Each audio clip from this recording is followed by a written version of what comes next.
మీకు ఎలాంటి ఇబ్బంది జరగకుండా వాళ్ళకి తీసుకొచ్చి చెప్తాం. మా ఎవరు టూరాలు చెప్పేసి అన్న వాళ్ళకు కుదరబెట్టి నచ్చజెప్పి ఒప్పించి పోలీస్ స్టేషన్లో ఎస్ఐ గారు చెప్పి ఎంఆర్ఓ చెప్పి ఒక పేపర్ రాసించి మనం తీసుకొని రాకుండా పోయి ట్రైనింగ్ ఇచ్చి ఇక్కడ కళ్ళపల్లి చెప్పడం జరిగింది. అంటే అంత శక్తి ఇవాళ మామూలుగా వెళ్ళిపోతే ఎడొస్తున్నాం, అసలు ఏం జరుగుతుంది రోడ్డు పోతాను అనుకుంటున్నాం. కానీ కళాకారులందరూ కూడా ప్రోగ్రామ్స్ అయిపోయి ఇలా క్రమశిక్షణ తెలుసుకొని చూస్తాం. కానీ ఆయనలో క్రమశిక్షణ లేదు.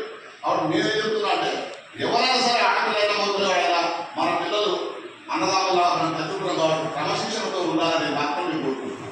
ఎవరైనా సరే క్రమశిక్షణ అనేది మన దగ్గర ఉందంటే ఆర్థికంగా అడుగుగా మనం సెటిల్ అవుతాం.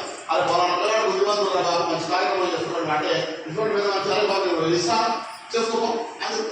అదే మనం సదాపడు రోజు అనుకో అది రోజు కాబట్టి కార్యక్రమం చేస్తున్నాం అంటే మన నమ్మాలి.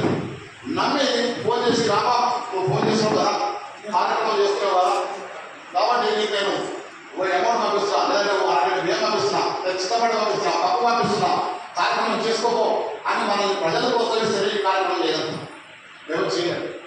ఎందుకంటే మన నష్టం మన జీవనంగా దిగదు. ఎందుకంటే మనం ఏం చేయలేదు కదా, మనం చేసేది మాట ప్రజల కోసం. అన్ని పరిస్థితులు ఆలోచించాలి. నలగొండ ప్రజాతంత్ర ఉద్యమ చరిత్రలో ప్రకాశవంతంగా వెలుగొందిన ధృవతార కామెడా పోలా అంజన్నా అన్నయ్యా మా అంజన్నా అంజన్నా